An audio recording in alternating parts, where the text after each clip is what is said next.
मननी अपन उता कैलिया न दिखा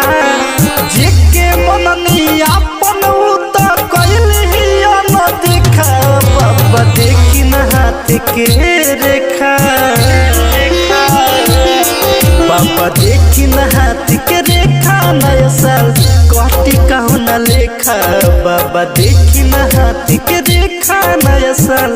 कटी कहूँ न लेखा जेके मननी अपन उता कैलिया न दिखा जेके मननी अपन उता कैलिया न दिखा बाबा देखी न हाथ के रेखा बाबा देखी न हाथ के रेखा नया साल कटी कहूँ न लेखा बाबा देखी न हाथ के रेखा नया साल कटी कहूँ न लेखा।